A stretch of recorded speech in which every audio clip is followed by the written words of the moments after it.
Hi, my name's Ollie Phillips. I'm 31 years of age. I'm from Brighton and I'm British through and through. I am a professional rugby player for England and previously of Gloucester and Stade Francais.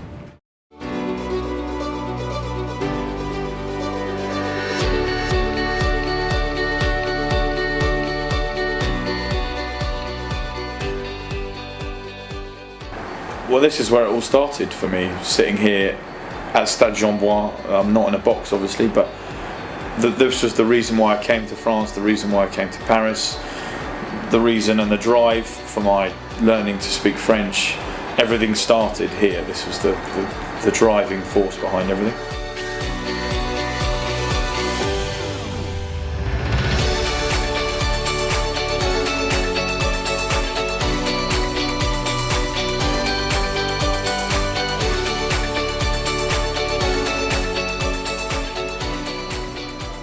Being able to speak the language of whatever country you're in is fundamental and crucial in order to be successful in whatever field you're trying to do, whatever you're trying to achieve, because without it, you're always one stage behind.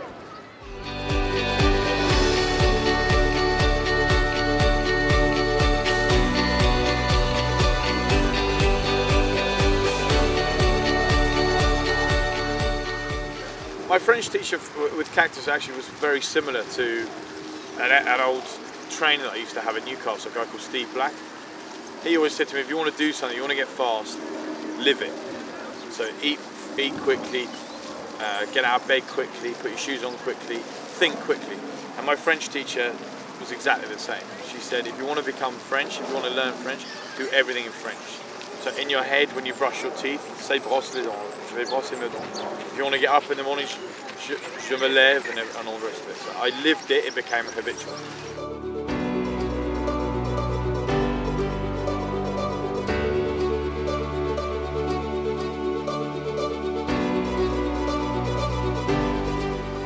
I can remember when I was at home, actually, it was Christmas 2009, and I guess my breakthrough moment with learning French, it came then.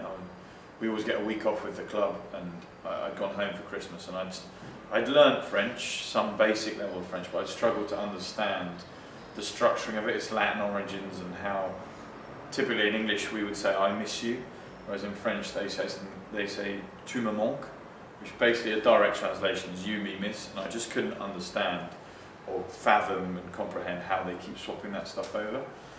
And then I put my head down to go to bed one evening, maybe it was Santa Claus or something like that, on the 24th, and I just clicked.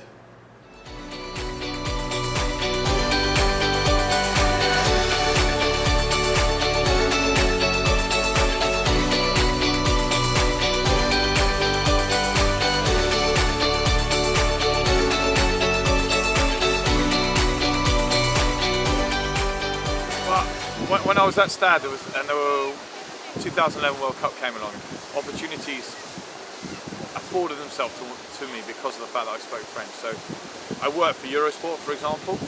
I wouldn't have had that job. I wouldn't have been in that position to commentate, be a pundit on their panel through the whole of the 2011 World Cup if I hadn't been an English-speaking person that spoke fluent French.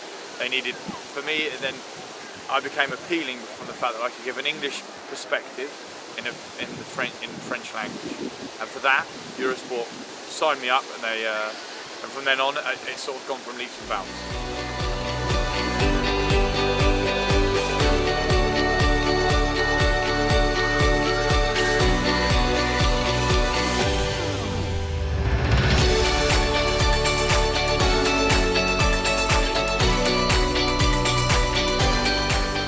Well, obviously I hope that French is going to be hugely important because I'm fluent at it, so that can be a massive player for me moving forward.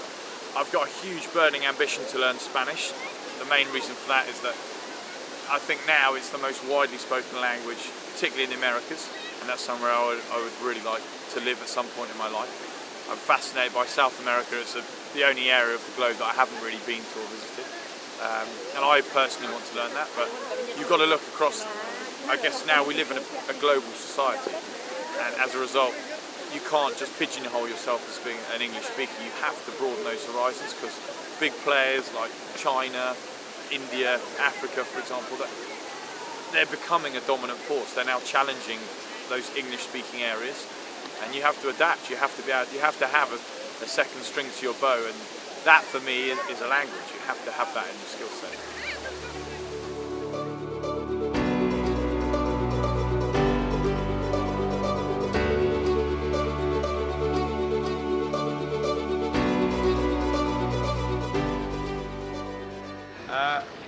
What do I love about this city? I mean, well, look where we are. I mean, there's nothing. This is just the place oozes character. It's so animated, everything it does. I mean, I'm standing on the square in Notre Dame at the moment. I could walk 5 minutes down the road. I'm in the Louvre. The buildings about it. They say Paris is the most beautiful city, the city of love, the city of amour. And for me, it captured my heart, and I love living here, and everything about the French way of life, French culture, suited me perfectly.